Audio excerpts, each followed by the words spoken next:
สวัสดีครับอาจารย์ครับพร้อมนะครับ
Greetings, everybody.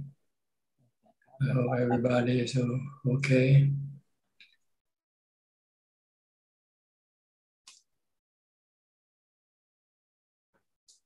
ครับอาจารย์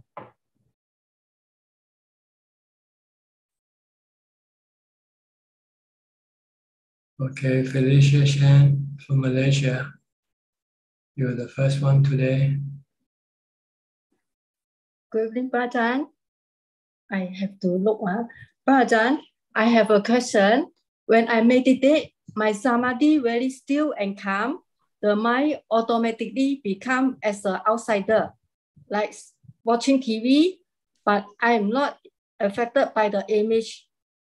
When my leg feel pain, if I look carefully, the pain will disappear. It is not real. The thinking and feeling are also the same. Prajan, is my practice is correct? Yes, you want to be calm and neutral, not reacting to what you experience. Just merely knowing. Know that they come and go. They are anicca, dukkha, anatta. Leave them all alone. Do not react to them. Okay? Prajan, if I do like this, is it vipassana or samadhi? It's samadhi, but it is samadhi when you're not reacting. When you want to react, then you have to use vipassana to stop your reaction. By telling you that it's useless, it's a waste of time to react to anything. It's better not to react emotionally anyway. You should not react with love, hate, or delusion or fear. Okay, Prajan, I have another question. I never read Abhidhamma. All the while, I believe in karma, anicca, dukkha, anatta very much. I focus my practice in my dana, sila, and meditate. Someone advised me to read Abhidhamma, but the people tell me Abhidhamma will not help my practice. Prajan, should I read Abhidhamma? No, you don't need to. You just read the dana, sila, and pavana. That's all you have to know. And just practice dana.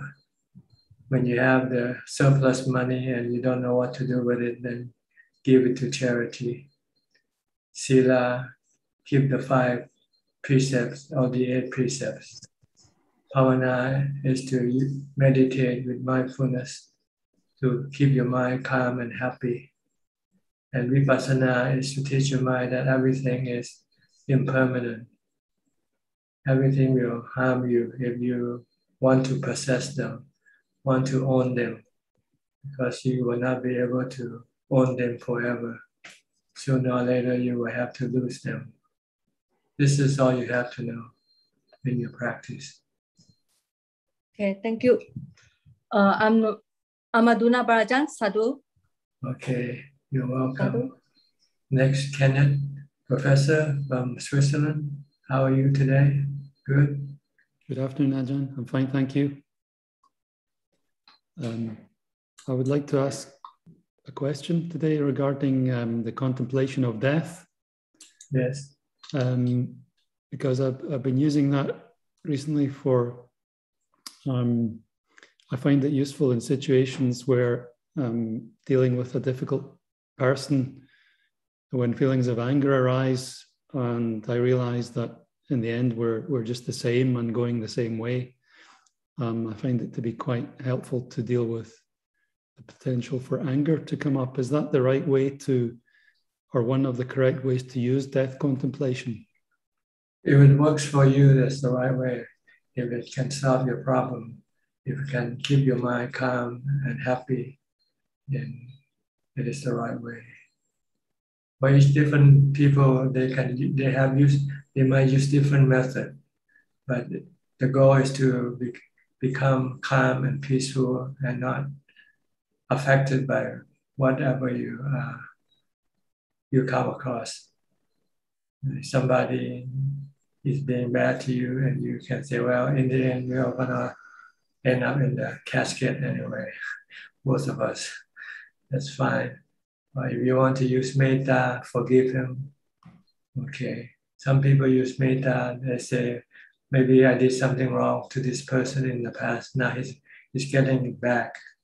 So it's just like paying back your debt. So it's different people have different approach to this problem. Okay. Or you can look at anatta. His body and your body are made up of the 4 elements. Yeah. So which part of the body are you angry with? The earth element or the water element, and so forth. Yeah. Or the 32 parts. Are you angry at his hair or at his bones, at his skeleton? Which part of his body you're angry with? Okay. Yeah. I also find that the death contemplation is useful to give kind of more impetus to the practice. Like, we don't have much time left, so we have to practice diligently. I think that's also been helpful as well. Is that correct? Yes, that's right, because death is uncertain, right, when it's going to happen. So you don't know when your time will be up. So it's better to use your time that you have now before it's taken away from you. So yes, death is a very good method of raising your awareness of the impermanence of things, and it can help you get rid of a lot of greed also. You know, you still wants to accumulate more money, you still wants to move up higher in your ranking or whatever you have. Then you say, when you think of that, and say, what's the point, right? In the end, we're not gonna take anything with us. So yes, but it doesn't apply. It doesn't mean that everybody can use it. Some people are just afraid of death. When you just think of the word death, it just paralyzes their mind, really. They cannot do anything. But in that case, then they shouldn't use death as the contemplation object. But if it works for you, then congratulations. It's a very good method. It's the Abhidhamma. If you want to talk about Abhidhamma, this is the Abhidhamma. This is the Dhamma of the highest level, the contemplation of death. Yeah, I have found it useful in these areas. Yes, definitely. Yes. Okay. So it means your mind has a certain level of calm in order to be able to tackle death situation, and also has a certain level of wisdom that enable you to accept the truth of death. Right. So good for you. Right. Congratulations. Oh, thank you. Try to use it to push you to do the practice. Okay. All right. Thank you, Ajahn. Now that you know that maybe tomorrow might not be here for you, maybe today you're gonna practice hard today, walking 2 hours, alternating with sitting for 2 hours. See how, so that you can get as much out of your time as possible. Yeah, yeah. All right. Okay, Good. thank you, Ajahn. All right. Thank you very much. Next, Willie from Indonesia. Good evening, Tanajan. Today I don't have any questions. Thank you. Okay. Sajalka from Silver Spring, Maryland.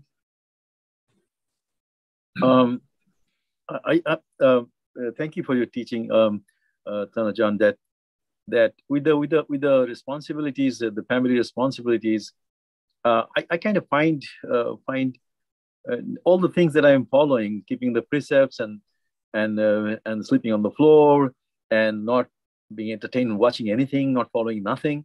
Everything has helped, and the cultivation of wisdom, anicca, dukkha, anatta, everything has helped. But how do I actually bring in the actual practice into my daily life? Because all the anxiety and all the things that I need to attend to because of next couple of years of responsibilities, this thing that how do people, I mean, I'm not unique because I think everybody's trying to practice in this framework. So what kind of advice do you give to them so that we can actually factor in the actual practice into the daily life? Well, in your daily life, things keep changing all the time, right? Nothing remains the same. Today and yesterday probably might not be the same. Things happen differently. So this is anicca. So impermanent or changing. So you can always look at life as constantly changing, so that you can then not try to fix life to be in a certain way, because it might not be that way. So you might want to reduce your expectation and your design for your future, and instead let it happen, and then try to live with it happily, whatever is gonna happen, rather than trying to fix the future, and hope that it will happen that way, because things don't really. You can never tell what's going to happen tomorrow or the next hour. But for most of the time, things might be normal, but then suddenly something happens. So you have to prepare yourself for this unexpected situation that can arise at any time, such as death or illness among yourself, in yourself, or with the people you love, for instance. These are the things you always have to contemplate or prepare yourself for, so that when things happen, you're not taken aback. You're ready to deal with the situation calmly. So this is what I think you should apply in your daily life, is to constantly tell yourself that don't expect things to be the way you want them to be, because maybe for the most part they do happen the way you want them to be, but then suddenly sometimes things can go sour at any time,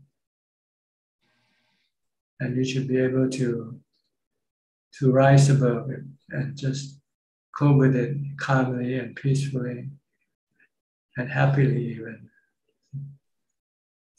You can say, yeah, my prediction is true. See, I'm a prophet now. I can tell what's going to happen. I can tell that things not going to happen, not going to be always the same, not always going to be the way I want it to be. Yeah. Then you will never be surprised or be taken aback. Yeah.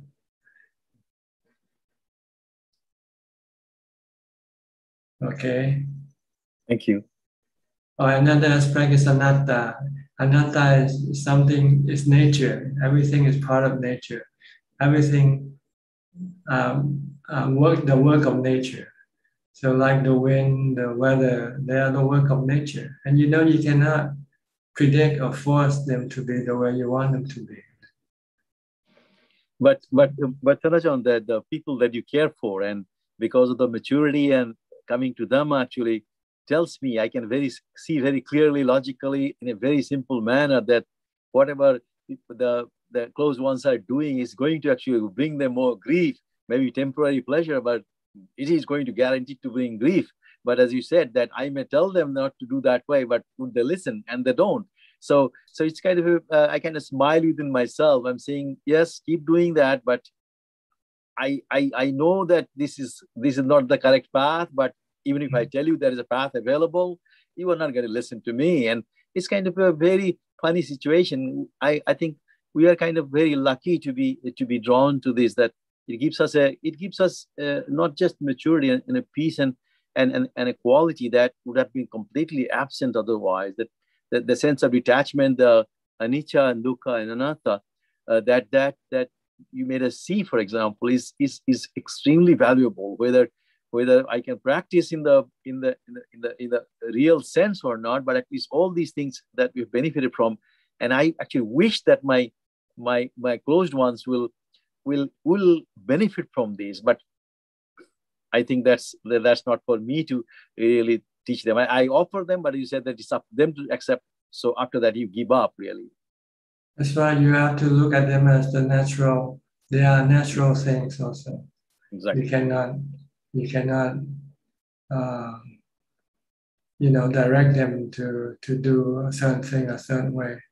They have to do it in their own way. But you can give them the information, how to Yes. how to live, how to go about their life, in a way that will not hurt them. But if they don't want to take your advice, Yes.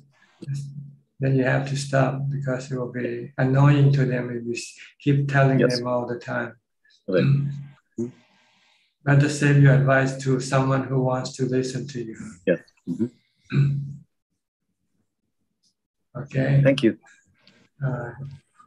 Next, Karen from San Jose. You have found San Jose.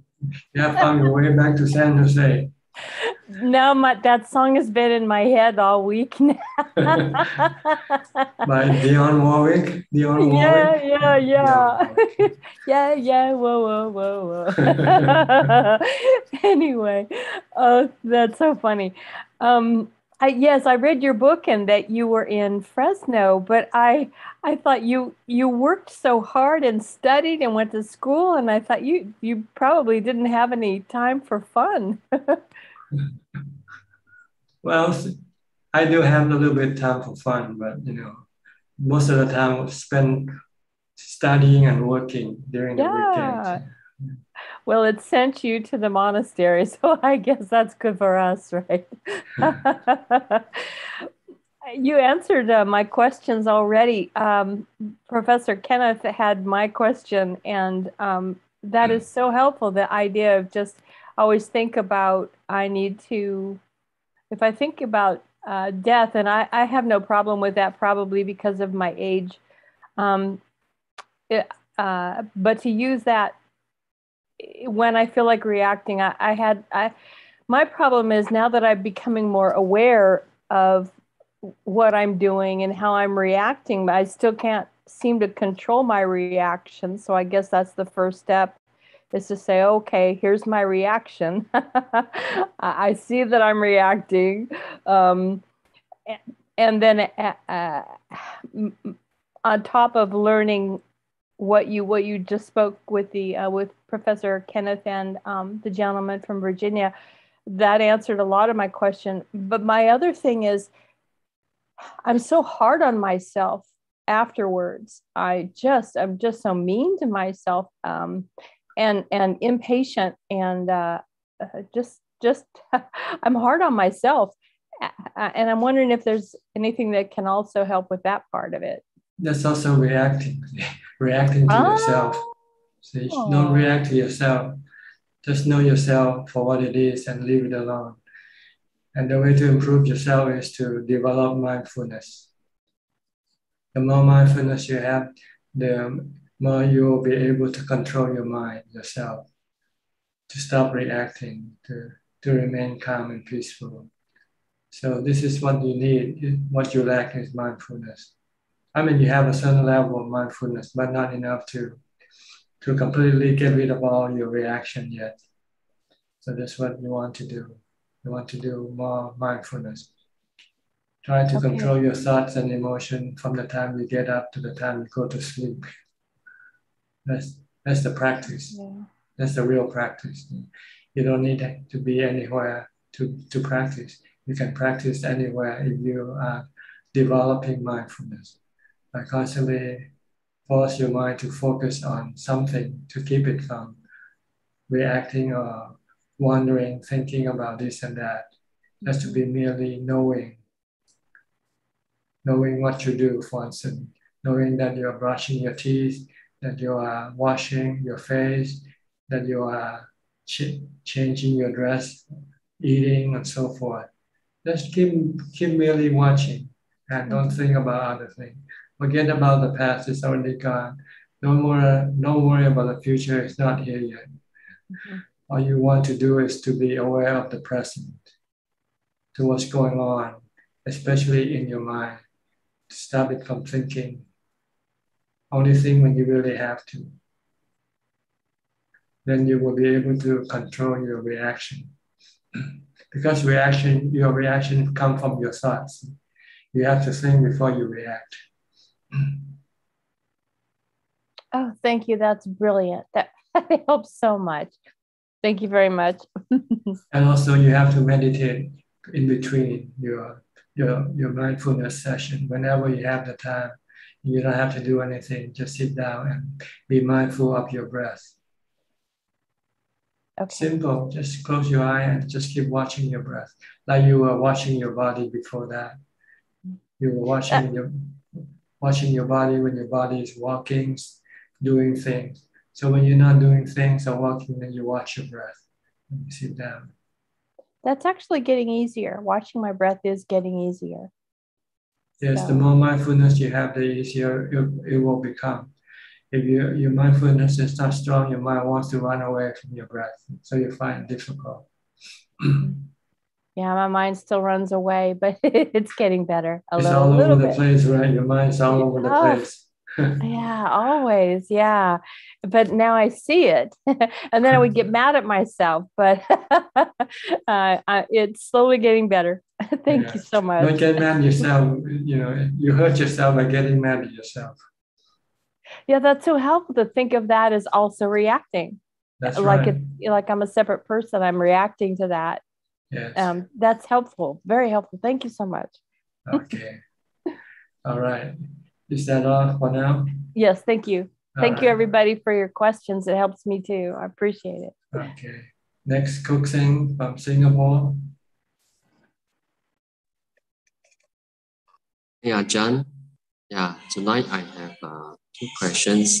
The first one is to clarify my understanding of Ajahn, what you have taught us about mindfulness and wisdom. And that is, you have taught us that to overcome our sensual desires, we have to try to use our wisdom to overcome it. Meaning we use our mind to teach our bodies and to control the sensual desires. But if our wisdom is not developed yet, we have to use our mindfulness, meaning when I realize that my mind is fixing or attached or clinging to that sensual objects, I must quickly restrain my senses, my self-control. So is this understanding, is my understanding correct, Ajahn? Yes, you can restrain your sensual desire on two levels. The first level is to use mindfulness.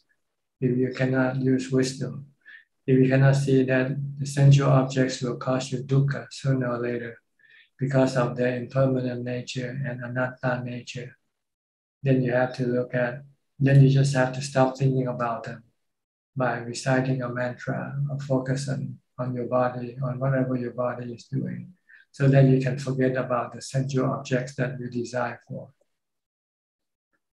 But with the first step, mindfulness, this is a temporary measure, temporary fix.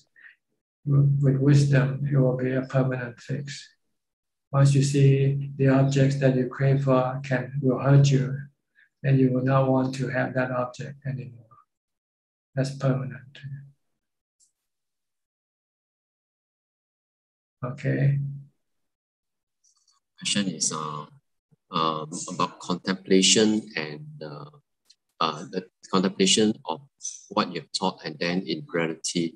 So there's this thought comes to me, and this contemplation, I'm able to contemplate that if I'm infected by the COVID virus, if I'll get a cure, and if I recover, then it's okay, and if I've not recovered, it's also okay. So the contemplation, I'm able to able to think it in theory.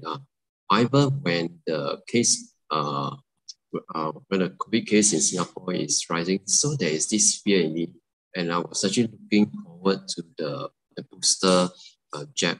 So today, when I have the booster jab, I realized that there's this fear in me that I'm afraid of getting infected.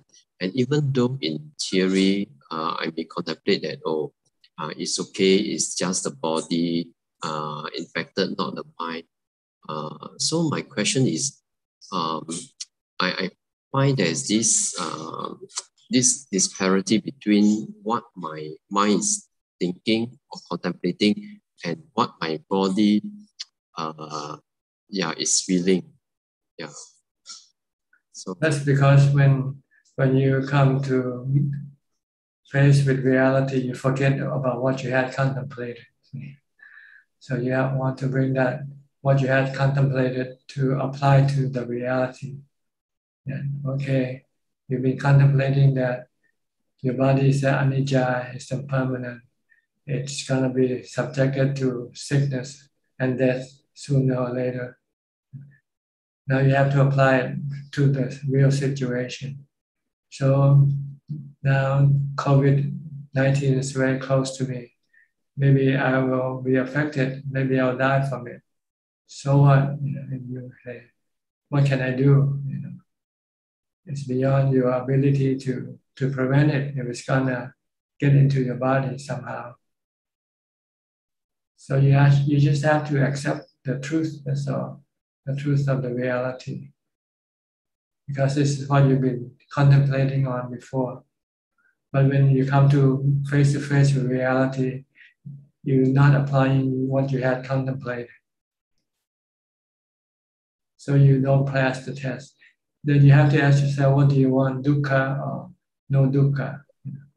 If you don't want dukkha, then you have to accept reality. Stop resisting the reality. If you resist, you will always be constantly living in fear, with dukkha. But if you accept reality, then you will not be resisting reality. Then there will be no dukkha in your mind. So it's just a matter of whether the question is really multiple choice. There's only two choices you have to check. One is accept reality or deny reality. If you keep denying, you get dukkha. If you keep accepting, you get no dukkha.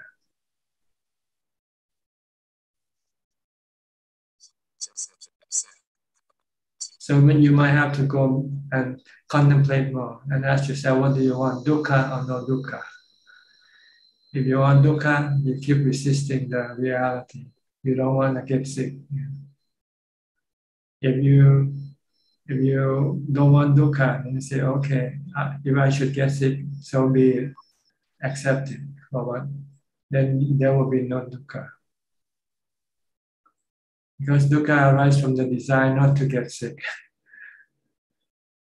This is the cause of dukkha, the desire of craving, not to get sick. But reality teaches you that sooner or later you're going to get sick. And if you don't want to have dukkha, then you just have to let it be when the time comes for that to happen. Now you have the reality forced upon you. Before when there was no pandemic, we lived quite in a delusional world that there's no sickness affecting us. We're gonna have good health forever. But then suddenly come the pandemic. Then you come face to face with the truth of that the body will have to get sick and die eventually. So it's better just to accept it and then then you will be forever safe from dukkha. Once you accept, okay, I'm gonna get COVID-19, fine. If I'm gonna die from it, fine. Just accept it. Then I guarantee you there will be no dukkha as far as getting sick from COVID or dying from COVID, because you accept it already.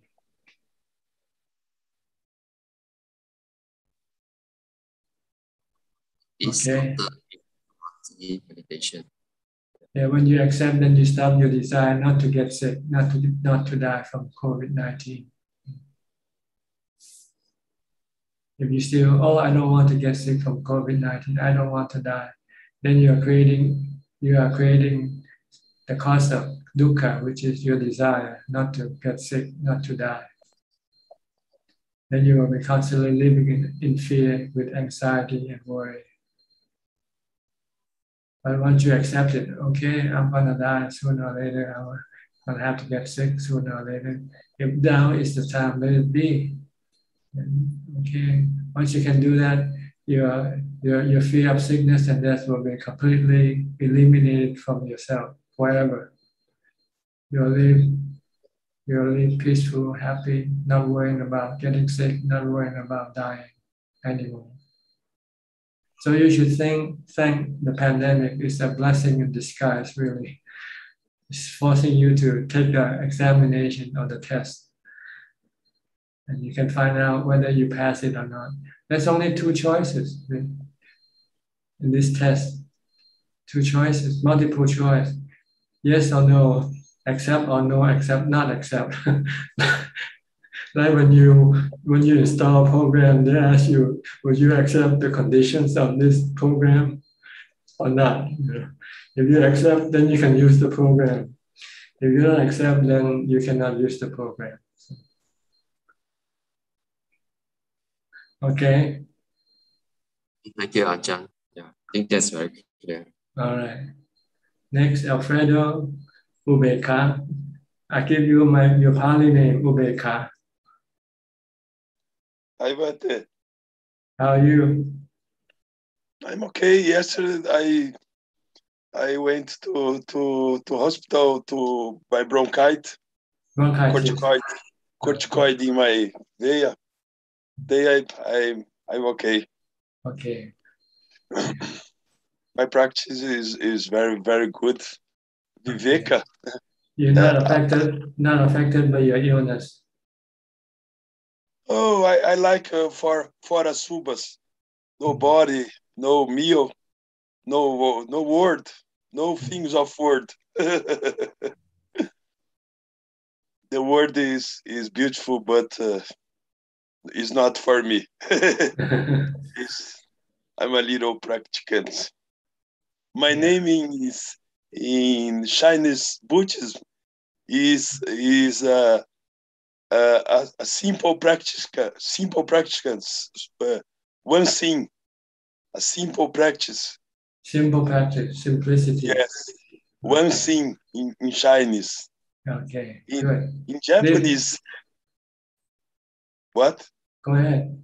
In Japanese. In Japanese is a very good name in Buddhism. The terra pura, pure land, is truth. A practice that have truth in Japanese. In Pali, is ubeka. Is ubeka. Same thing. Oh yes, truth is very, very important. I talk about truth of other people's, they don't understand. No, because they are blind. So they have to open up their eyes before they can understand. So they have to practice first. They have to practice until they see their mind and they will understand what we are talking about. Right now they cannot see their mind. They only see the body, and they think they are the body. Yes. They don't know that in truth they are not the body, they are the mind. They not use the mind correctly. Yeah. And my name is Theravada. In Theravada is very good name, Bhante. You don't know my name is Theravada, Bhante. I give you one right now, Ubeka. Banchi Otaraniana from Burma. From Burma. I see. What does it mean? He gives the name because he was in my house for 2 weeks in Brazil. I see. And I cooking for him. I dishes. I wash dishes for him. He not work, not dishes, not have, not he not do nothing.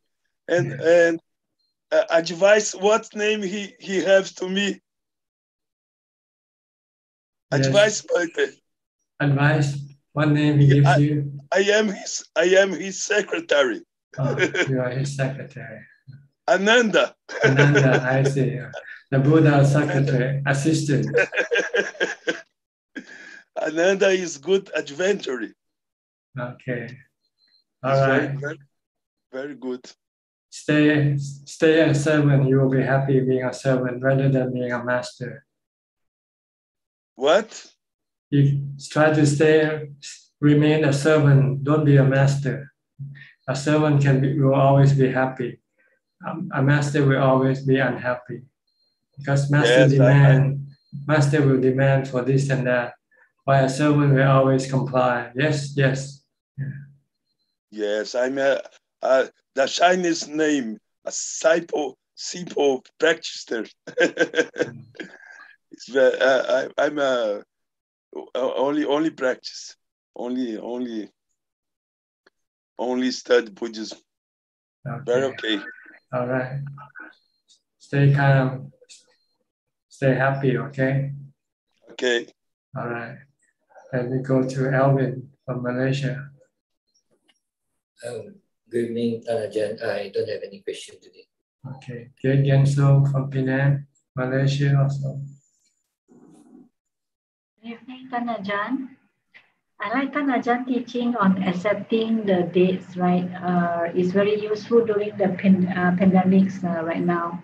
Yes. Thank you. Okay. Can you accept it yet? Yes. Okay. Yeah. Then you're not afraid. Then you're not worried. Learning is in a state of learning. Yeah. But you should still look after your body, though. You should protect your body, keep it lasting for as long as possible, because you can do good things for people and yourself with your body. Okay. Yeah.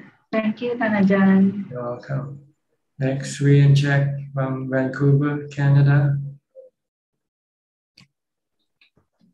Tanajan. Tanajan. I like Alfredo's name, Ajahn. Maybe you should use that name also yourself. It's a good name for everybody if you can do it. Can I use the name too, Ajahn? Yeah, it's not copyrighted. I thought Alfredo copyrighted. You just say Ubeka number 1, Ubeka number 2.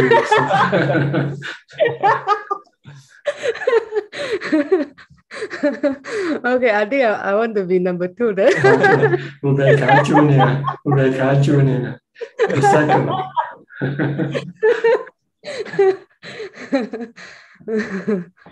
Okay. You got any question? Ajahn, you always talk about like metta when like you be with people. It's like you practice metta by being with people and not like sitting there and radiating. It's kind of it's imaginary. But, that's right. You have to do it in real time. Sorry, Ajahn. You have to do it in real time with people. Right. However, I think metta is also a method of meditation, Ajahn. It's one of the kammatthana.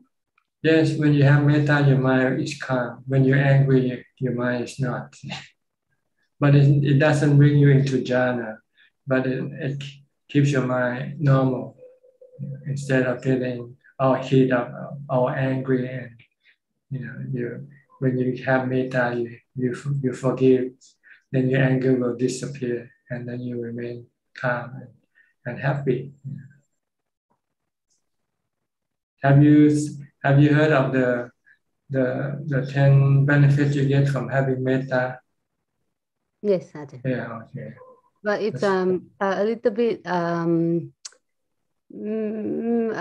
so I'm sorry to say that, but like maybe not that scientific. Maybe like you can't be hurt, like you can't be poisoned something, or you can't be hurt by the. Yes, if you don't hurt other people, nobody will hurt you. If you hurt someone, they will retaliate. If you make somebody angry or hate you, then they will try to poison you or assassinate you.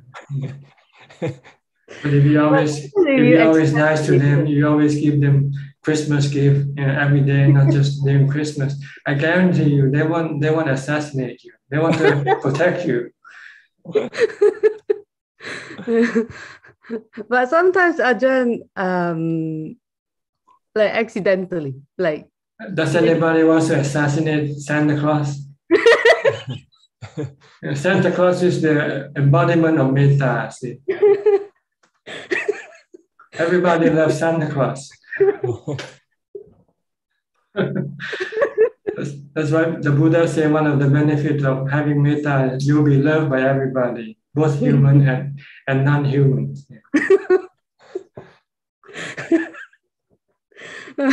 It's so true. Even the dogs will love you, right? If you're nice to the dogs, the dog will love you. So be nice. Metta is being nice to other people. That's what it means. Be nice, be kind. Right. That's makes perfect sense. But just my logic is like sometimes like accident, like the story sounds like even with accident you won't get it. Like no, you die from some accident, something that happened not intentionally. You can still be dead by that in an automobile crash or something like that. Yeah, this is unavoidable. I think that's as far as being intended to be killed by someone with intention, you won't be. Because you're Santa Claus. Once you're Santa Claus, you're safe. I think that's my misunderstanding, Ajahn. Okay. I think I misunderstood. Like, for example, being poisoned. I thought like, oh, maybe sometimes you accidentally take poisonous food and then you might die. But like, if you have metta, you won't die. But I guess you clear up my stupid misunderstanding. Yeah, misunderstanding. So accident is different from the intentional killing. Right. Oh, yeah. Oh, okay. Right. Yeah. Again, I misunderstood the sutta, the reading of the sutta. Yeah. Okay. Yeah. That's stupid of me. Sorry. Any question from Chief or Sri? Yeah, Tan Ajahn, since we're talking about the benefits, like from the sutta, I also use like Buddha also said the benefits of being mindful. So sometimes during my meditations, if I lose mindfulness, I always think of that sutta to help me to further improve my mindfulness. Is that okay? Yes, if it does help you to come back to your mindfulness, and that's the purpose. You want to stay with mindfulness as much as possible, and sometimes you might find it useless. Then if you think about the benefit that you can get from being mindful, then it will inspire you to come back to develop more mindfulness. Yeah, okay. Not like to gain something, but but this is a good gain. Yeah. Good reminder for you why you should be mindful. Because once you're mindful, then you can have samadhi, you can have jhana, then you can develop wisdom and so forth. Yeah, okay. So if you can find something to always bring yourself back to the practice of mindfulness, then that's very good. Yeah, rather than being lost, don't know what to do, As soon as you realize you're not being mindful, then you think of the sutta. And the sutta then tell you what you will get from being mindful. Then you will get the inspiration to practice more mindfulness. Yeah, okay. Yeah, that's what you taught me. So I went back to look for suttas last time, and then sometimes it will come up now more often. Okay, good. Yeah. Is that all? Yeah, that's all for me. Okay. Yeah, thank Philip, you. okay, you're welcome. Philip, where's your wife or your partner? Good evening, Tanajan.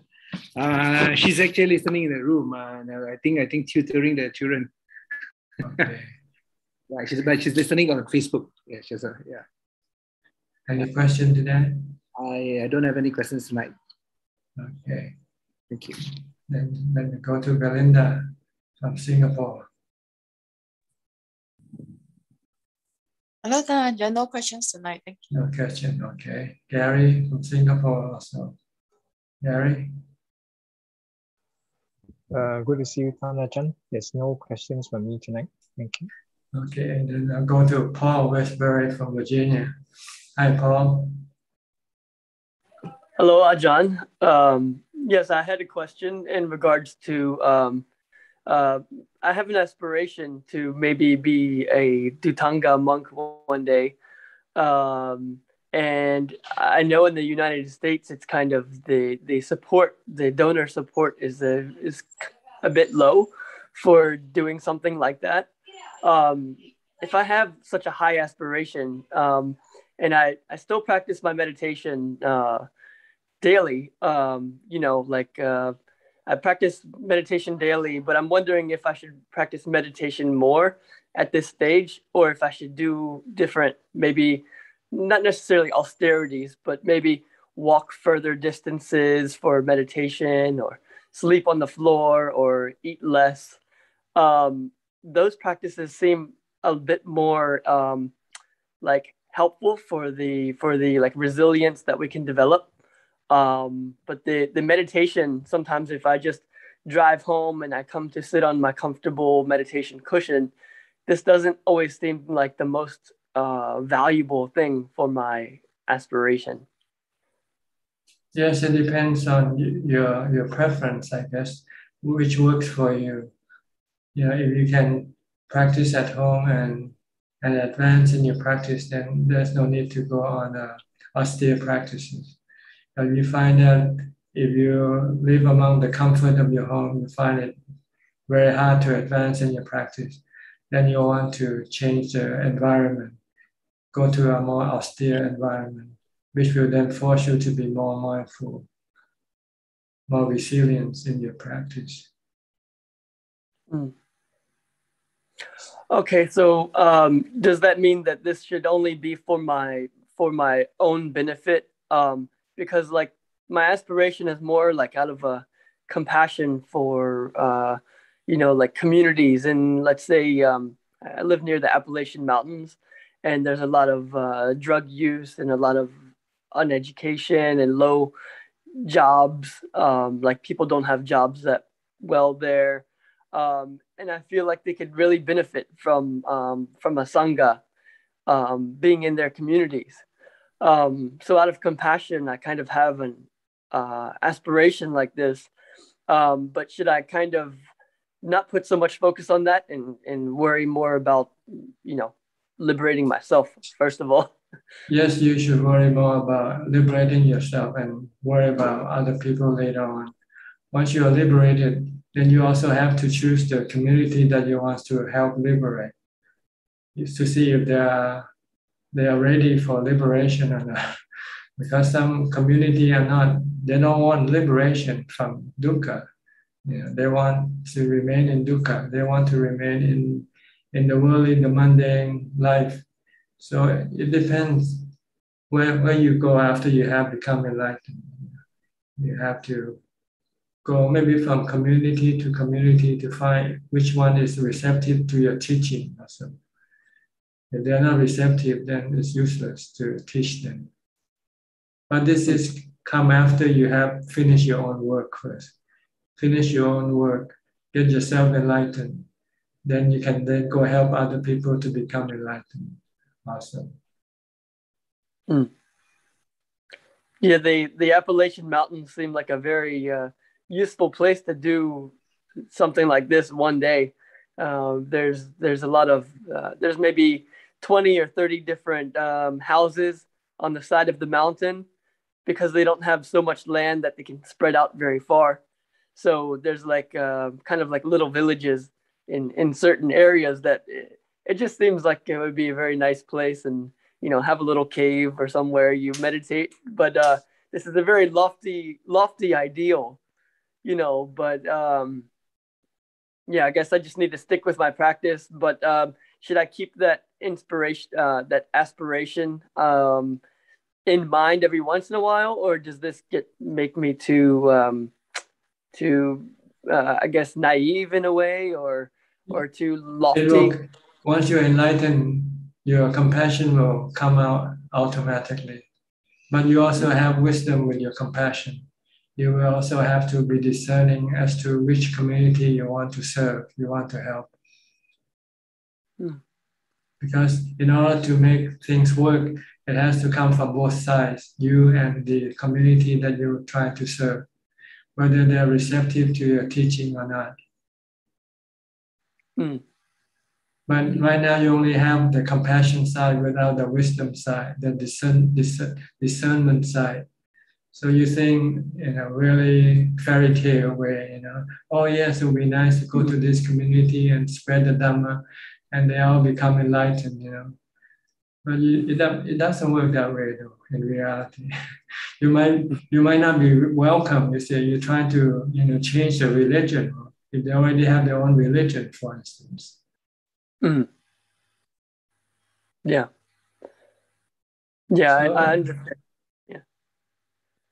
But you can try, I'm not saying that you cannot do anything, but you just have to measure the result also, whether it's worthwhile or not. It brings any benefit or not. Not just to fulfill your dream, of spreading the Dhamma teaching to these communities. But that's far ahead though. Right now, what you need to do is become enlightened first. Yeah. Are there certain? there's certain characters of bhikkhus to train with for these types of practices. Is that right, Ajahn? Like, if I just practice at like a big monastery in a city somewhere, I don't know if it will ever be conducive for a potential Dhutanga practice. What are your thoughts on? No, if you want practice, you have to go to the Thai forest tradition monastery. They more or less they bring the Dhutanga right into the monastery itself, because nowadays it's not easy to go Dhutanga away from from the monastery, because it's people don't know you and they sometimes can be suspicious of you. So we have forest monastery which resemble a Dhutanga environment in which you can be alone and practice undisturbed. Yes, maybe I can. But if you want to go wandering, once you have established a certain level of mindfulness and you want to go into the forest and live there, you can do that also. But you need somebody who has experience to guide you. Because as monk, you always have to depend on other people for your food. See? You cannot cook your own food. You cannot carry your own food with you. You need to. You have to be nearby a small village to collect food. So you might camp out from the village, a couple of miles from the village, and then every morning you walk into the village to collect food. Yeah, I will have to keep this goal in mind every once in a while. But this is something I've wanted to do for 10 plus years. I've wanted to do practices like this, and I always had the lofty ideal. But I've got to get on the cushion, and I've got to actually get that mindfulness and keep that spark going. because I'm getting older and older, you know. Yes. Eventually I'm gonna settle down in a house and forget about everything, maybe. Yes, try to get rid of the supporting the comfort. Try to get rid of the comfort that support your practice. Try to practice without any support, any comfort support. Just sit on the floor without having to have a cushion, for instance. Sleep on the floor instead of sleeping on the bed. Okay. Yeah. Thank you, Ajahn. I'll try that. Maybe I will practice on the Upasata day. That's maybe right. tonight. Tonight is a good night for the. I think the full moon is tomorrow.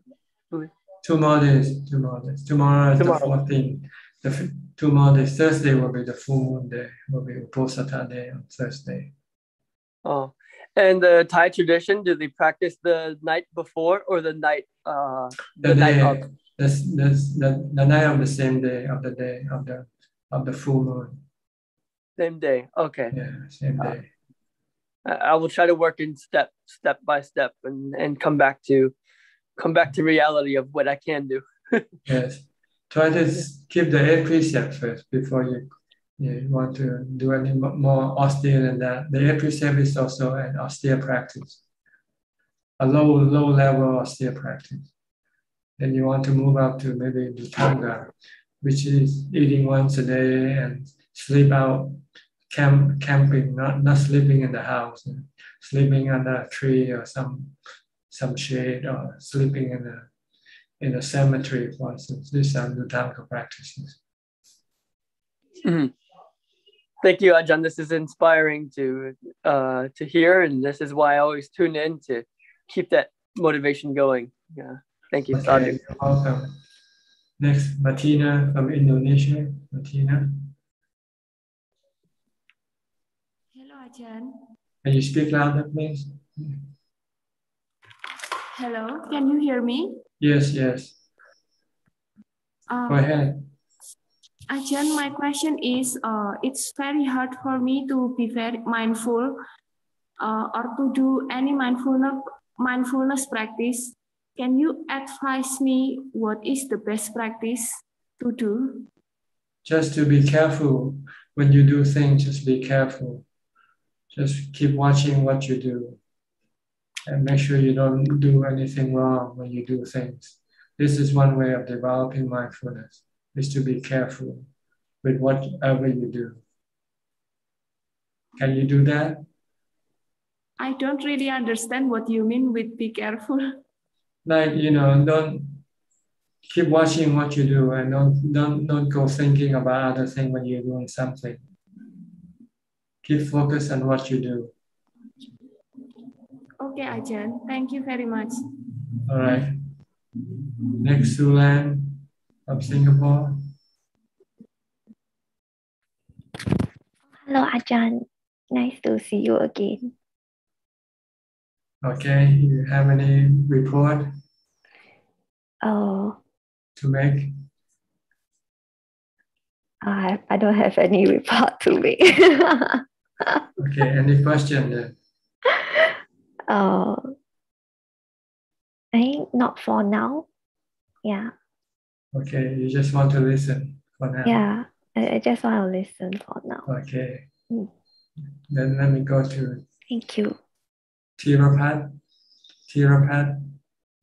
Kun Am, okay. You have any question? No question. Just listening. Okay. Let me go to B. Lavin Chinnapon from Bangkok. Good evening, Thanajan.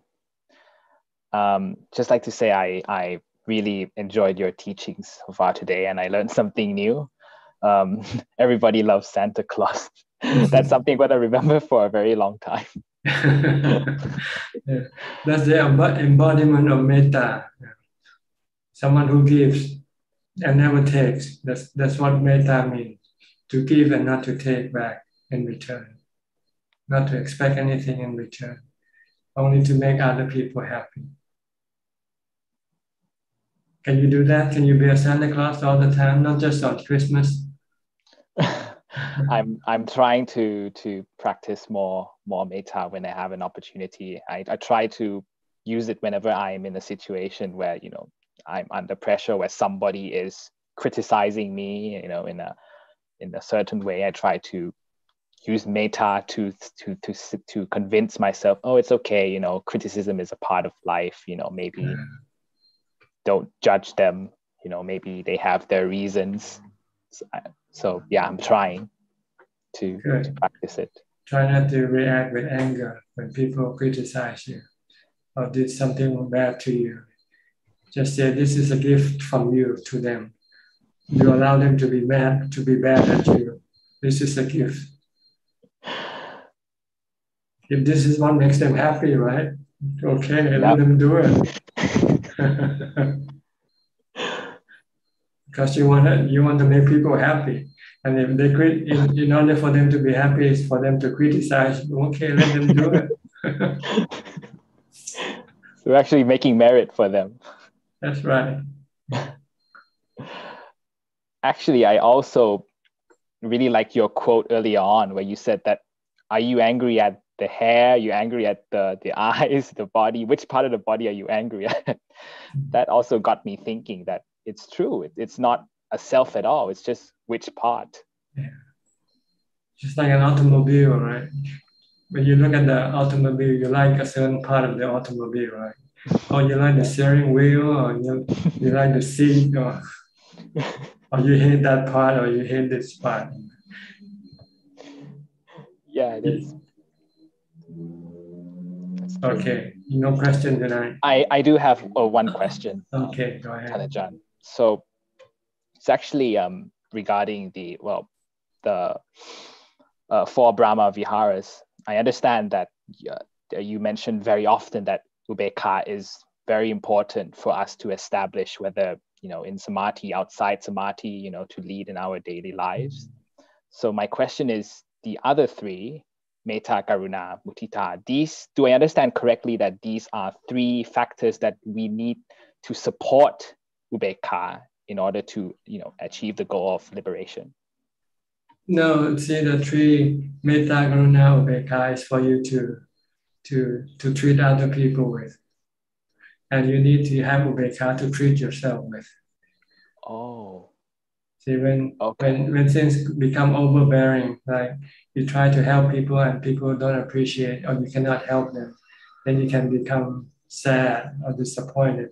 Then you need to have Ubekkha to support your mind, not to be sad or be disappointed, and just to accept the fact that people sometimes cannot be helped. You know?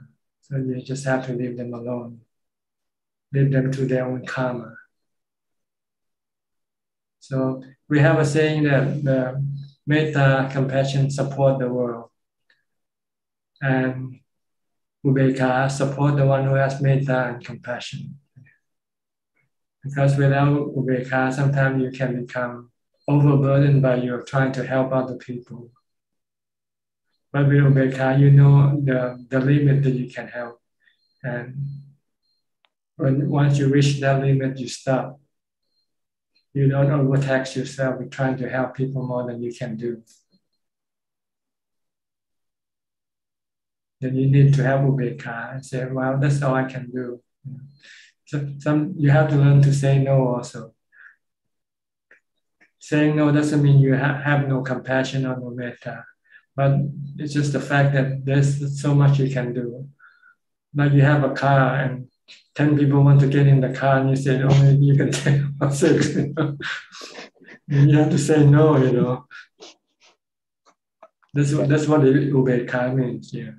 You have to stop when you know that you cannot do anything more than that. To do more will hurt you, then you have to stop. That's why you have to practice mindfulness and meditation to get to ubekkha. Once you have ubekkha, then the other trees will come automatically from a mind that is peaceful and calm.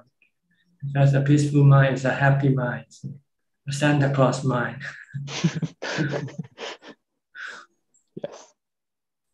Get it? Yes, I understand. So the other three will come once Ubeka has been established in the mind. Then you can balance them. Do so much that you can do. Once beyond that, then you have to stop. Okay. So it's about having moderation. Is that right? That's right, moderation. Middle way is moderation. Not too much, not too little. The middle way. The way of Ubeka is the middle way. Some people thought Ubeka means not to do anything. No. You can do things, but you can only do to a certain level. Once you have reached that level, you have to stop. Because it's gonna hurt you if you try to do more than what you can do. That's very insightful, Tanajan. Thank you very much for clarifying that. Okay. Thank you. Right, let me go to another Bimi from Malaysia. You have to unmute your microphone first. Okay. Ajahn, good evening. Sorry, I came in late because I have another gathering Buddhist group. Ajahn, I want to ask a question. When meditation, of course, there are other thoughts coming in while meditation, so we just take note, correct? No, don't take note at all. Don't just ignore it completely and keep focusing on your meditation object only. Yes. Don't take note. Don't even have to take note. Okay. And just then, come back to your meditation right away. Okay. Then another question is, sometimes when I do the chanting, other thoughts come in. Can Ajahn please advise? Ignore them. Just ignore them. Just keep watching your breath or reciting the mantra. Oh, just keep on doing the chanting. Yeah. Just ignore it. Right. Like when you're doing something and you hear a dog barking, you just leave the dog barking alone. Don't pay any attention to it. Just focus on what you do. Oh, but you realize there is something, but you just ignore it. Ignore it. Don't pay any attention.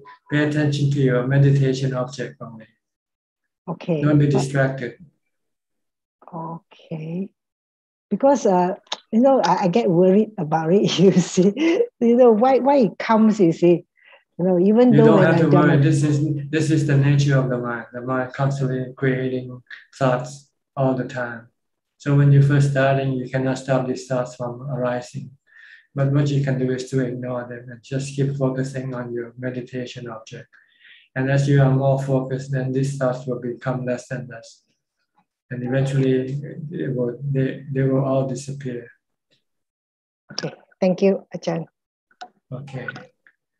Which Buddhist meditation group are you attending right now? Before? No, it's not a meditation group. Before that, it was our so-called all our Buddhists together, and we have a discussion on the Dhamma. Online, in Zoom, by Zoom? By Zoom, yes, in Zoom. Also. Okay. All right. You have a teacher to supervise your conversation? Yes. We have like sharing our thoughts, how we feel, like this. All right. You find it beneficial? Yes. Because we base on the Dhamma, we discuss like let's say for example mudita, how we experience mudita, you see. I see. Discussion. Okay. Good. Thank you, Ajahn. Next, Johanna from Indonesia. Johanna. Good evening, Ajahn. Today no question. I'm listening to your Dhamma teaching, Ajahn. Okay. You're welcome.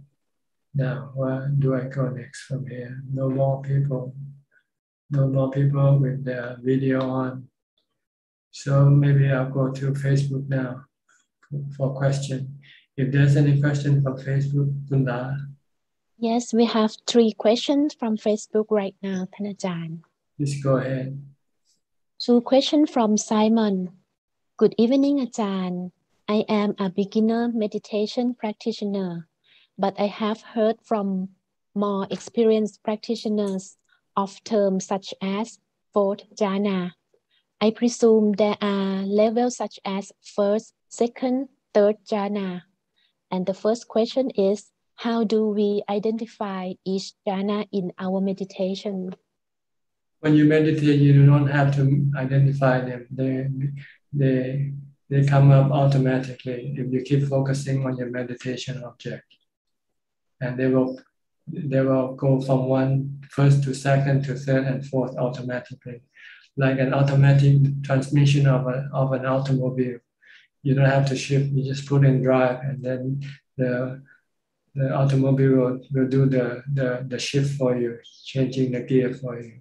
So as long as you keep focusing on your meditation object, your mind will steadily move from first to second to third and eventually to fourth jhana.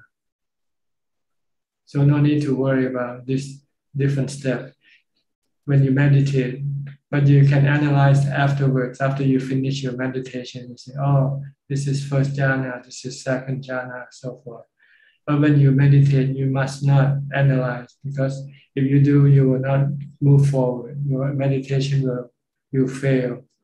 When you meditate, you want to stop thinking, stop analyzing. You just want to focus on your meditation object. And second question is, what benefits does each jhana bring to our mind? Thank you.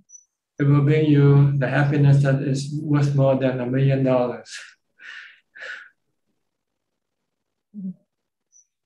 And last question from George Lim.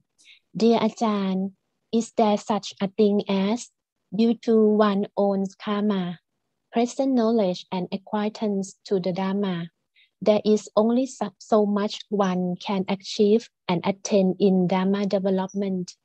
Meaning, maybe we are not destined to attain a higher level, or our time is not ripe yet to achieve more in this life.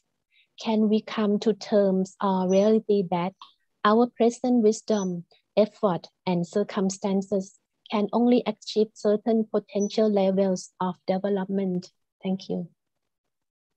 I think this is the misunderstanding or misperception of the Buddha's teaching.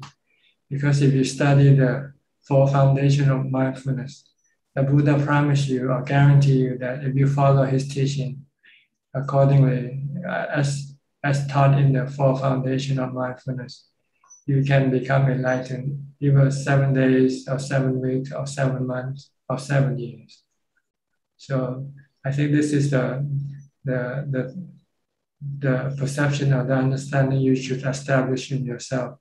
Yes, that you are guaranteed by the Buddha himself.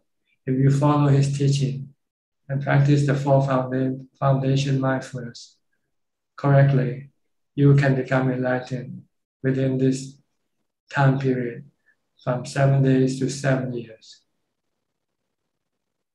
And one more question,ท่านอาจารย์, just come. Question from Eddie Gan.ท่านอาจารย์, if contemplate our body being cut by few parts, is this the right way to practice asapa meditation? Thank you. Being cut by what? Being cut by few parts. Few, F-E-W, few parts? Yes. I don't understand the question, being cut by few parts. What does that mean? I think he asks about, in order to practice asapa meditation, how can he contemplate the body by cut the body into a few parts? I can see. he do that? Cutting up the body. Yes, you can do it mentally, but don't do it physically. You don't go cut people's body or your own body. When you cut up your own body to see the unpleasant nature of your body, like open up your chest, your stomach, so that you can see what's under the skin. For instance, you can do this mentally by looking up in anatomy book, for instance, to see the various organs inside your body. You can do this mentally, so that you can see that under the skin, there are so many unpleasant things that we have in our body, so that we can then get rid of our desire, our sexual desire toward a person's body. Okay, any more questions on Facebook? No more question right now. Okay, I see we have Evie just came in. Evie, your turn. You got any question? Yeah, Ajahn. Can Ajahn hear me? Yes, can hear you perfectly. Yeah, Ajahn, I have a question. When I meditate, I use Itipiso. I read Itipiso with focus, but up to 42 times, the Itipiso sentences start to change another word, and I immediately return it to Itipiso again. Is this because of the weak mindfulness? How to maintain it, Ajahn? Yes, if you find it difficult to chant the whole chant, just use a short one like Buddho instead. It's easier. Buddho Dhammo Sangho, Buddho Dhammo Sangho. Just go like this. Buddho Dhammo Sangho, Buddho Dhammo Sangho. Buddhang Saranang Gacchami, Dhammang Saranang Gacchami, Sanghang Saranang Gacchami. You can modify your chanting to suit your mindfulness. Okay, I will try it. And I think I see dukkha in my contemplation, Ajahn. There is dukkha everywhere. Even in happiness, there is also dukkha. In everyone, there is dukkha. Even people who are pursuing and succeeding are also like a sitting on a bonfire, ready to burn him or her. This is like a pessimist, and I feel that life in this world is meaningless, and I start to cry. And I said, no, I'm just looking at dukkha and starting to realize it. If I tell this to normal people, they will call me stupid, not enjoying life. But I am still living normal. It's not for you to tell people about this truth. It's for you to abandon them, to give them up, to live alone. That's the purpose of seeing dukkha. When you see the drink is dukkha, then you stop drinking that drink, right? If you see the food is giving you dukkha, then stop eating that food. That's the purpose of seeing dukkha, so you can give up things, not being attached to them or relying on them. You can live alone without having anything, as far as the mind is concerned. The mind doesn't need any sensual objects. It's only the body that you still have to look after. You still have to feed your body, but you don't have to have sensual objects to feed your mind with. If you see them as dukkha, then you just abandon. If you see your husband is dukkha, then you divorce him. Say, go away, I'll go away. You are dukkha, I don't want to be with you because you're giving me dukkha. Actually, a little bit I have this feeling little bit, Ajahn, but I also still cannot do that. So you don't see dukkha completely yet. Yeah. You still sukha. You still see happiness in your husband, right? Yes. Because I still have a child. Your child is also dukkha. Can you not see your child is dukkha also? Yeah, I know. Give it up to the orphanage. Give it a full. I still have a duty. What happens if you die? If you die, what's going to happen to your child? Yeah. You ever ask this question? They will live. They will still alive. If I die, they can still live. Right. If you see everything is dukkha, then you should run away from them and go live alone in the monastery, far away from where they cannot trace you. I really want to do it. Like the Buddha, when he got a son, he said, "Oh, this is dukkha." Yeah. The Buddha said, "This is dukkha. It's bondage." So he ran away right away in the middle of the night, and not telling anybody where he was going, because had he told them, they would go after him, right? It's true. But you should look at the Buddha as our role model. If you want to become enlightened, if you want to go to Nibbana, you have to look at the Buddha as our role model. He saw dukkha just like you said you saw dukkha. But he did what he saw. Then he ran away from dukkha. But you don't. You still stay with dukkha. You still live in the house that is burning. See, the Buddha said, this house is burning. I have to get out of this house. Yeah, that's true. So, what should I do? Get out of the house. If the house is burning, what do you want to stay in the house for? Yeah, it is so confusing me. So you're not truly seeing dukkha. You only see it when you meditate. But when you come on meditation, when you see everything else, they don't turn out to be dukkha anymore, right? Yeah, maybe like that. I just see it when I meditate. So it's just not really, Ajahn. You have to apply what you see. You have to apply what you see in meditation in real life, in real time. When you see people or things, you say, "Oh, this is dukkha." But you don't see. You don't apply it. You don't apply what you see in your meditation in real life. So you're still attached to things and people. Yeah, maybe I will do it when the right time. But when is the right time? After you die, right? After you die, that's the right time.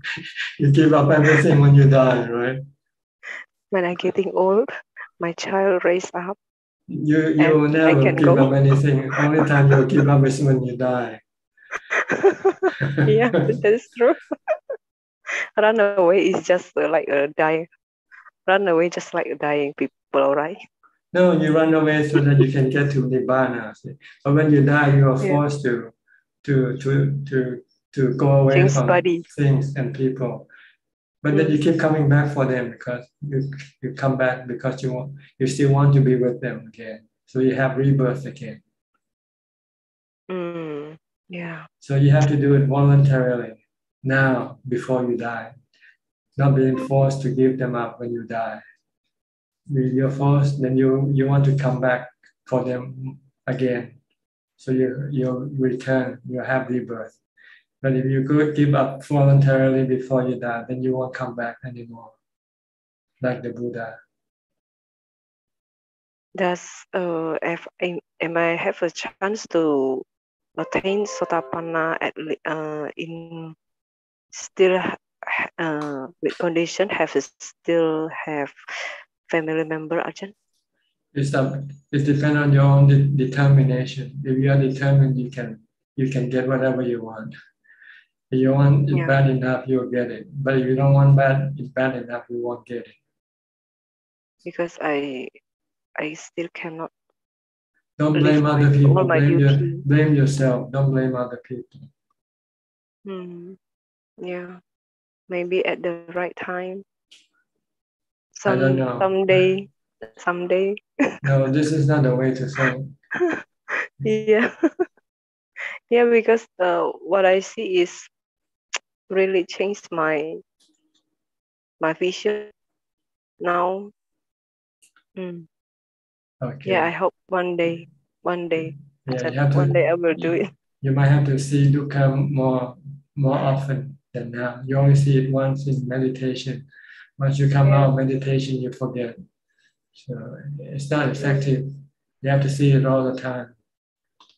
Yeah, Ajahn. Okay. Thank you, Ajahn. All right. Does anybody have any question? We can now have the second round. Those people who have. Okay, Sajalka, you raise your hand first. I want you to kind of tell us I think there are a couple of questions today, and you're talking about the austere living conditions and folks thinking about Dutunga and all those things. So can you just that you said at the temple you have like austere living conditions? Is that the thing that is afforded to the people who go with you in the first year, 1 year before even they're accepted? Do they get to live within that settings that you have? And could you tell us that the what is this austere conditions? I mean, back in Thailand, there that the students actually, I guess they undergo that, or what do you have there, like a kuti, or is just 1 mile away from the temple, or how is it? Well, the place where we have here, where I used to live for the last 30 years on the mountain, it's just made up of, where we have some kutis, and we also have just platforms with roof and a walking path. No, and you have to, no, there are no walls on this platform, you know. You just have to use cloth to use it as a temporary wall. But it's a small platform, it's like about the size of a king-size bed. And you have a roof, and then that's where you sleep. And it's just on the hard floor. So that's where you meditate, and then nearby you have a walking path. And this is right in the midst of the forest without anything around. You don't see anybody or anything. So it's like being in a Tudanga condition already without having to go. And this is easier because then you know you have a known source of food for you. You can go to, the temple has a place where we can go collect food. But if you go to Dutanga, you have to find a village where they will support you, so forth. So it's harder. So the teacher who has in the past who had gone to Dutanga, then realized that maybe it's easier for their students to have a monastery, a forest monastery, where they can have what you call a virtual type of Dutanga environment, where they can practice without having to leave the monastery. They have living in a monastery with a teacher is also more beneficial than to go on your own, because sometimes you are doubtful, sometimes you don't know what to do. You can always ask your teacher. Or when you lose your inspiration after you listen to your teachers, or you just seeing your teacher can inspire you right away, bring you back. So this is why now in Thailand there are lots of Thai forest tradition monastery in which you can live and practice there without having to go away into the deep forest. And don't the temperatures go down there? Or I mean, I have seen in the pictures that you have this it looks like an umbrella, and it has like a mosquito net around. I think that's right. That's what you use. That's what you use for your sleeping gear.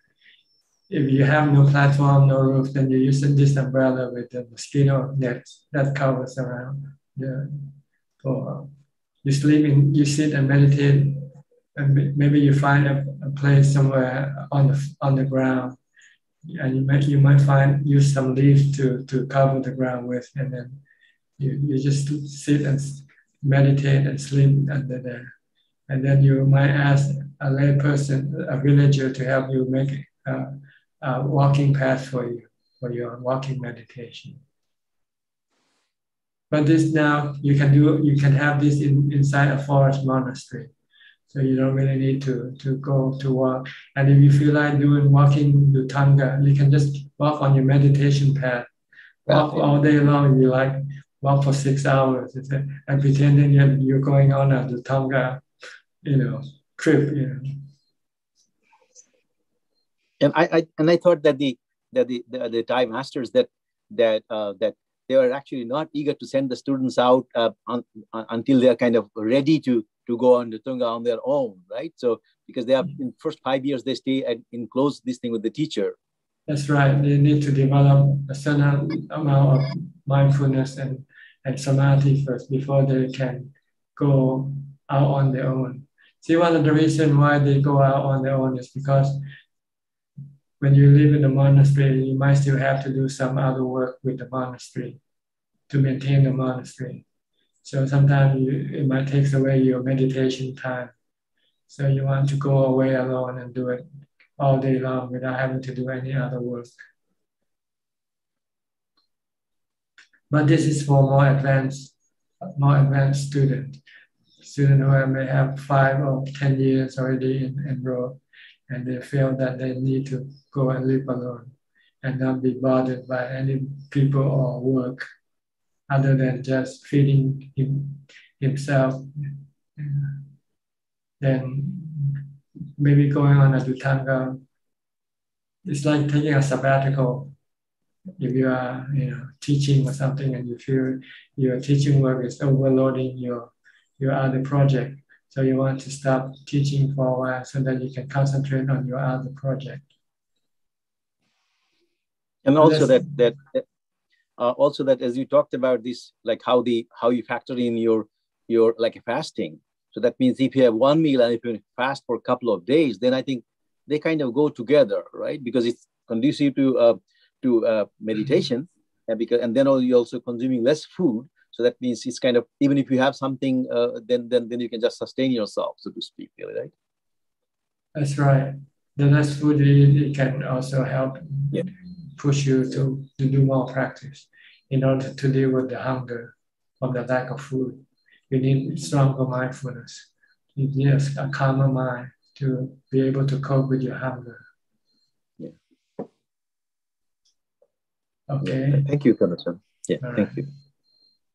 Anybody else have any question? Bruce Lee, he just coming in. Evening, Ajahn. I have no question. Thank you, Ajahn. Okay, no question.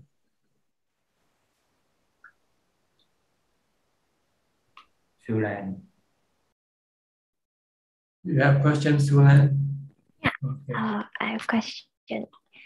Yeah, Ajahn, I just want to ask, how do we cope with our habitual tendencies? Your habitual tendency? Yeah. You just have to resist it, that's all.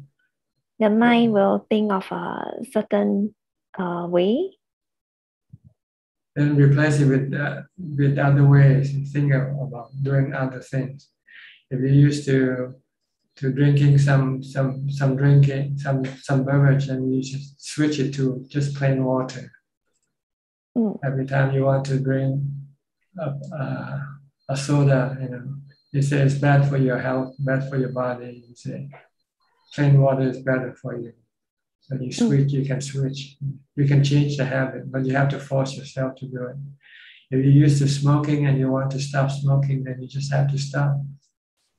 And breathe clean air and say to yourself, it's better to breathe clean air than to breathe the smoke from the tobacco, which can cause cancer in your lung. But what about if it's like a thinking, a thought process? Yes, you use Bhutto. When you're thinking about something that you know is bad, then you think Bhutto instead. Bhutto, or chant it episode. Until your bad thought stops, then you can stop chanting or stop reciting Bhutto. But as soon as your bad thought comes up again, then you recite the Bhutto again, the mantra again, or chant it, or do some chanting. Because chanting is also thinking. Reciting the mantra is also thinking. This can replace bad thoughts when they come up.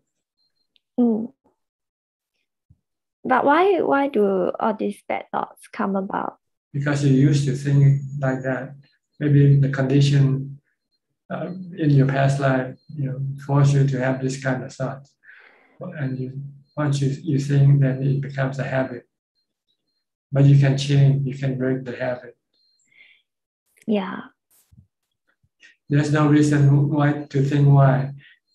Always think what to do, not to think why, how it happened. It doesn't matter.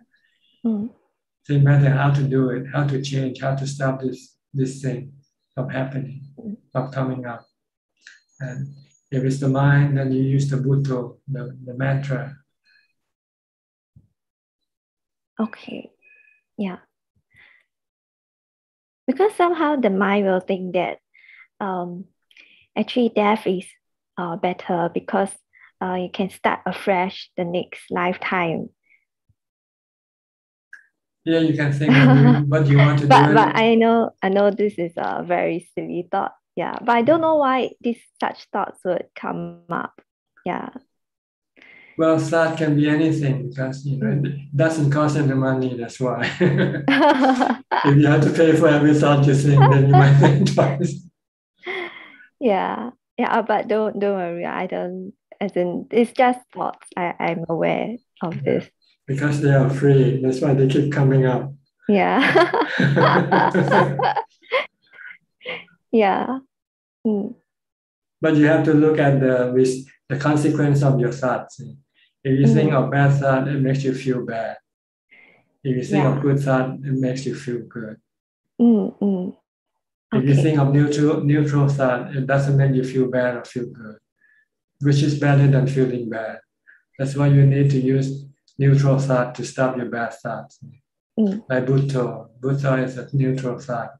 Doesn't make you happy, it doesn't make you sad. Yeah. But it'll stop you from thinking about bad thoughts every time they come up. Okay. All right? Okay. Anybody else? Thank you, Ajahn. We have quite a lot of time left today. Evie again? Okay, Evie. Yeah, Ajahn, I have a question. When I meet something dangerous, I still feel fear. Does that mean I don't have upekkha? Because you still want to live, so you don't want to die. But if you look at the truth and you say you're gonna have to die. Yeah, but So I still. if you can accept the truth, then your fear will disappear. Yeah, I scared to die because I am have nothing, because I still no have enlightenment or something, have no completing my practice, so I scared to die. Is that have a no upekkha? Is that right, Ajahn? Well, you need both. You need upekkha and you also need wisdom to see that death is unavoidable. No, regardless of whatever reason you give, when death comes, it won't listen to your reason, right? Oh, don't die! Don't let me die yet because I still have this thing to do. Death won't listen to you. Yeah. Ajahn, I want to know, is life as a monk, even though the monk still have eyes, nose, mouth, ears, tongue, but in practice, is it like no wanting to use these five senses, like shutting down these five senses? Even though have eyes or seeing beautiful thing, it doesn't have effect to the mind. The mouth that say also have no effect to the mind. Ears hear bad or good things also no have effect to the mind. The tongue tastes good or bad food, no effect to the mind. And the nose smells good or smells bad, also no effect to the mind. It's just like shutting down these five senses, Ajahn. Well, if you train the mind, then when the mind has equanimity or upekkha, then it will not react to these sensual objects. It will just merely be knowing these sensual objects for what they are, but they will not react. The mind will not react with love or hate or fear or delusion. So you need upekkha to be able to come into contact with any type of sensual objects and not be affected by them. So, if people with enlightenment no have fear with the dangerous thing, Ajahn. Yes, they understand. They know that nothing can hurt the minds. They know that nothing can hurt them because they're in the mind. They're not in the body. Die. if you have no wisdom, you will see that you are in the body. So then when things happen to the body, you think it's going to happen to you. But with an enlightened person, he sees or she sees that there's no you in the body. And there's no you in the mind either, really. The you or the I is created by your delusion, that's all, the mind delusion. All the mind is just a knowing, a thinking phenomena. Okay, Ajahn. But still have to practice more and more. So don't scared to die, okay? Yeah. You have to do more mindfulness and to get to ubekha. Once you have ubekha, then you can remain undisturbed by death. Okay. Ajahn. Thank you, Ajahn. Yeah. Anybody else would like to ask any question? We have another question from Facebook. Okay, Facebook. Yes, we have 4 more questions from Facebook,ท่านอาจารย์. First question from Tony. Dear Ajahn, good evening. In the Nikaya Sutta, to be a Sotapanna, just need to believe in Buddha, Dhamma, and Sangha, and practice Sila properly. Can this be the stream entry? Thank you. No. This is the consequence of being a Sotapanna. It's not the other way around. You cannot be a Sotapanna by saying, "Oh, I believe in the Buddha, Dhamma, and Sangha, and I'm keeping the 5 precepts." No, you cannot do this because it's not natural. It has to come naturally from within. By when you see the truth of the Dhamma, then there's no doubt in the Buddha, Dhamma, and Sangha. When you see the 4 noble truths arising when you have problem with your body, for instance, you attach to your body, you have attachment, you have craving for your body, then you see that this is the cause of dukkha. Because when you have craving for your body, not to die, not to get sick, then you have dukkha. You feel bad, you feel disturbed. But then when you look at the truth that the body is just a body, there's no self in the body, and that is subjected to aging, sickness, and death. If you can see it clearly and accept this truth, then you can stop your craving or your desire not to die. Once you can stop this desire not to die, then the dukkha will disappear. You'll see this in real time in your mind. When something happens to your body, like when you are attacked or you're supposed to be killed or something like that, and we can see these 4 noble truths appearing, and you can use the last noble truth, which is the path, to stop the dukkha or stop your desire. Then you have got rid of your dukkha, your fear of death.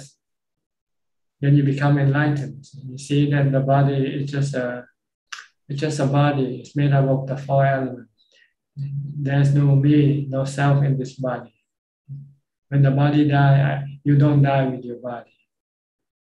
Once you can see this, then you will have no doubt in the teaching of the Buddha, because this is exactly what the Buddha taught us to see. And we can see it clearly now when the situation happens, when death is around the corner. You can see these 4 noble truths. And you can apply the 4 noble truths to get rid of your desire not to die, because you know that there's no way you can stop death, because death is knocking at your door now.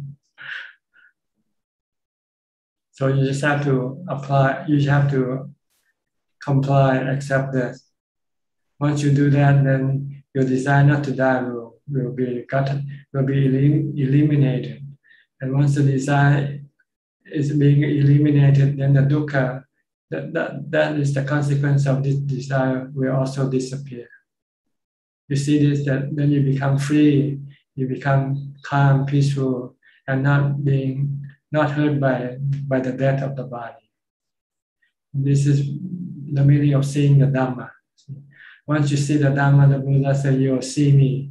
Whoever sees the Dhamma, sees the Buddha. Whoever sees the Buddha, sees the Dhamma. And the person who sees the Buddha, the Dhamma, is the Sangha. It's a noble person. It's a Sohapana. So once you can get rid of your attachment to the body and feelings, then you become enlightened, the first level of enlightenment. Then your doubt about the Buddha, Dhamma, Sangha will be completely eliminated. You have no doubt. You don't have to go to India to visit the 4 places to remind you that there was a Buddha. Because you can see the Buddha clearly in your mind through his teaching. The Buddha said, he who sees my teaching sees me. He who sees me sees the teaching.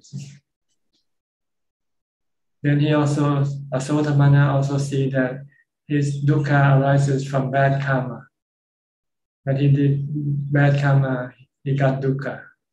And also dukkha arises from his attachment or the cravings for things. So he will then abandon the way of getting rid of his dukkha by any other method, because they are all useless. Like rituals, like killing cows to alleviate the god because you're feeling bad and you think the god is punishing you, for instance. So you want to stop the god from punishing you by offering the god with some offering, like killing something to offer to the god. You don't have to do this because you know these are not the cause of your dukkha. The cause of your dukkha comes from not keeping the precept, the 5 precepts, from doing bad karma. Then you, from that point onward, will forever keep the 5 precepts for the rest of your life. You will not break it. Because by breaking the precept is creating dukkha for yourself.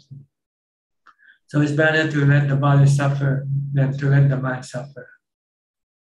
Because the body will have to suffer anyway, because this is natural for the body, to get old, get sick, and to be subjected to all types of pain.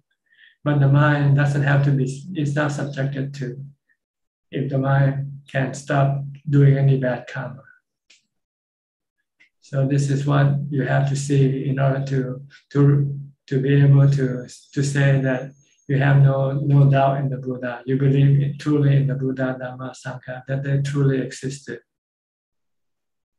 And then you know that nothing can cause you from having stress or depression. The only thing that causes your stress or depression are your bad karma and your desire, your cravings for things. So you come back and deal with this by, if you have bad feelings, you have depression, you come back and search for the cause, and you find it's your craving, your desire for something. When you desire for something and you cannot get that something, you become unhappy, right? But if you change your mind, say, okay, I don't want it anymore, then you won't feel unhappy anymore. You don't have to perform any rites or rituals to get rid of your bad feelings. You don't have to go drink. You don't have to go smoke pot or something to make you get rid of your bad feelings. You just have to stop your cravings or your bad karma. That's all. Next question from Yi Song So. Ajahn, could you help explain for a foreigner to ordain in Thailand? What will the visa application process be like? Referring to the possibility of long-term ordination in Thailand, will the visa for foreigner be possible? This you have to contact the Thai consulate in your country, or the embassy in your country, and ask for them for the information as far as visas are concerned. And as far as ordination, you have to go to each individual Thai monastery and talk to the abbot of that monastery in the condition that will allow you to ordain in the monastery. I cannot give you a general information here. You have to contact the people involved. So a question from Simon. Dear Ajahn, I have been contemplating about death sometimes. Life is short and we don't know when it is our time to pass away. I have personally witnessed sudden death of my relatives. When a person dies, it has been said that you can know what realms of existence he will pass into by looking at his face. Is it true to some extent? I don't know. Each individual has a certain special ability. So, but you don't know whether they're speaking the truth or not. So it's hard to say whether the person really knows or just trying to pretend that he knows. So it's better not to worry about it. Which level that spirit goes. If that is not your business anyway, you should worry about your own spirit, where you're gonna go better. And second question, when a person dies, would the mind still be pleasant, as though we close our eyes, but our mind is still aware? Thank you. Yes, it's like sleeping. When you die, it's just like sleeping. Your mind enter into the dream world and start dreaming all you want. But you cannot control your dreams because the things that will control your dreams are your good and bad karma. So you have lots of good karma, you have good dreams. If you have lots of bad karma, you have bad dreams. And they are real because they're like virtual world. You know? It's like when you sleep, when you dream, you think you're in the real world, right? When you dream, you don't think you are dreaming, right? You only find out afterwards when you're awake. Oh, that was just a dream. But when it actually happened, you thought it was really real. So this is what happened when we all die. Our mind will enter into the dream world. And the types of dream we will have depends on the good and bad karma that we perform while we are still alive. So if you want to have good dreams, do a lot of good karma. And you don't want any bad dreams, don't do any bad karma. That's all simple. And if you don't want to be dreaming forever, then you have to practice meditation and wisdom to become awakened from your dream forever. And 3 more questions just come. Okay, keep coming. So question from Batan. Pante, using mantra, putto, putto, putto, putto, reciting very, very fast to make my mind no give chance for other thoughts appear, and will make my mind focus without other thoughts appear. Is that correct tactic or not? Yes, if it works for you, if it can calm your mind down. Sometimes you might have to do it faster, but you have to realize that eventually you're gonna get tired and you have to slow down again. You cannot repeat very fast all the time, but it can be an antidote for a restless mind. Yeah. Once your mind calm down, then you can also slow down your mantra. So you can adjust your mantra speed accordingly, according to the level of the mental agitation that you have, or restlessness that you have. And if your mind become less restless, then you can also slow down the speed of your mantra. Or you can even stop if your restlessness stop, then you don't have to recite the mantra anymore. And second question is, this mantra putto, meaning awaken, make my mindfulness stronger, even when I riding motorbike or drive car, and make my mind knowing my mindfulness run out to other, though when mantra disappear. Can Pante teach me what tactics will make this mantra automatic repeating using when wake up in memories without disappear when awake from sleeping? Thank you. Practice makes perfect. So you have to keep practicing. Eventually it will become automatic. It will stay in your mind all the time. Like memorizing the multiplication table. If you keep remembering the multiplication table, eventually you'll remember it. Then anytime you want to multiply, then you can it will come out automatically. Same way with Buddha. Once you have established it inside your mind, then anytime you want to use Buddha, it will come automatically without having to force it. And the last question from Lim Kim Heng. Tanajan, I read an article by one Venerable on meditation. It's mentioned that don't just be aware wisely. Use your intelligence. Can Tanajan explain what the statement means? It means you're on the second level. First, you be aware only first. Once you can establish being aware only first, then the next thing is to be aware wisely by studying the three characteristics of existence, by being aware that everything is anicca, dukkha, anatta. That is being aware wisely. But you cannot do both at the same time when you first study. First, you just want to be aware, to stop thinking first. Once you can stop your thinking, then you can direct your thought to think of anicca, dukkha, anatta. If not, your mind will want to think the opposite way. You will still want to think about niccang, sukhang, atta. Oh, this is good, this is beautiful, this is for me, this will last, this belongs to me, it will stay with me forever. This is the normal way of our thoughts. So we want to stop this type of thinking first. Once we can stop this thinking, then we have to teach it to think the opposite way. Think that this thing will hurt you if you possess it.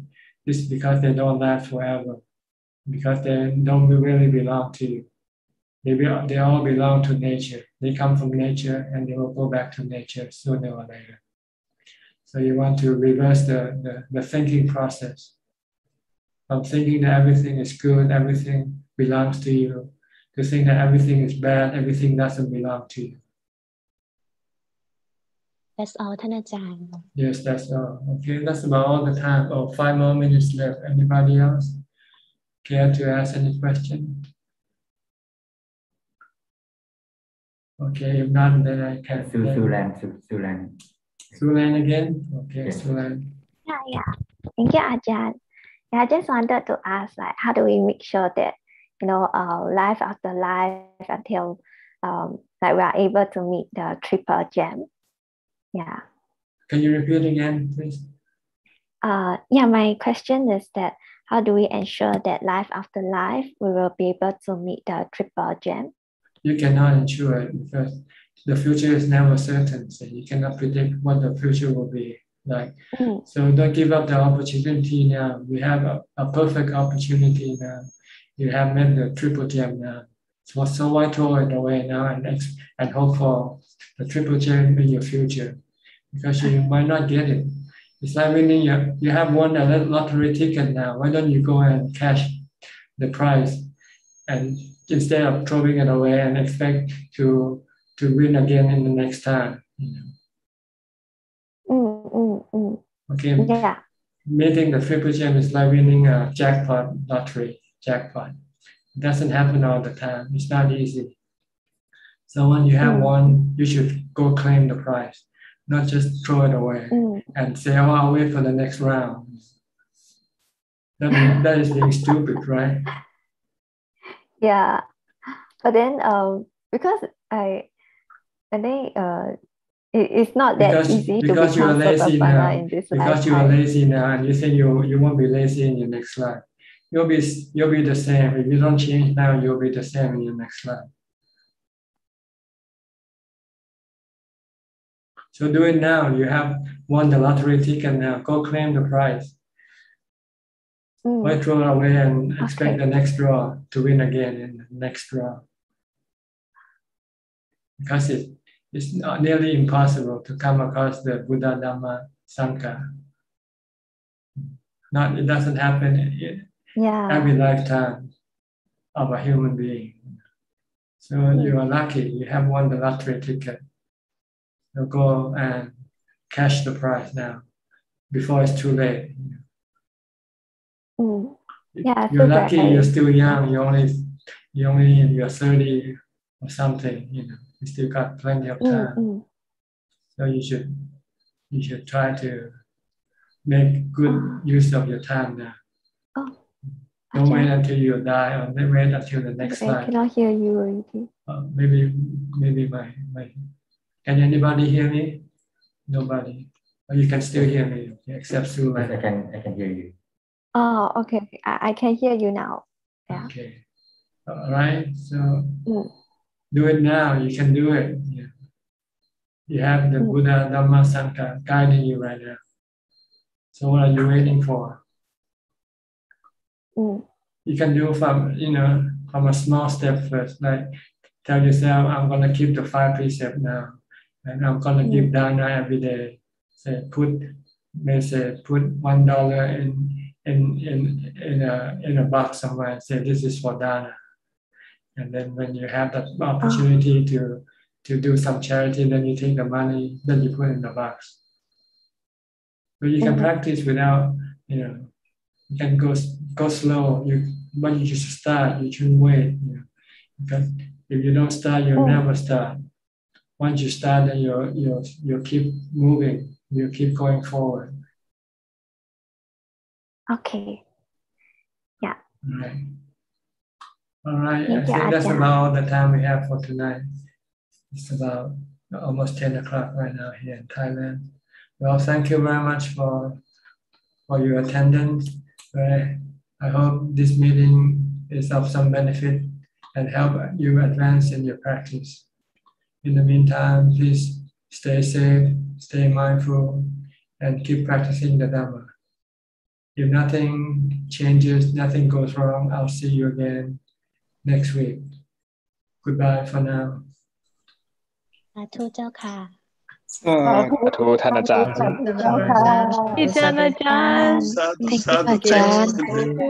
Good days for you. Bye, Kula. Bye, Gamin. Thank you. Thank you, Admin. Kula.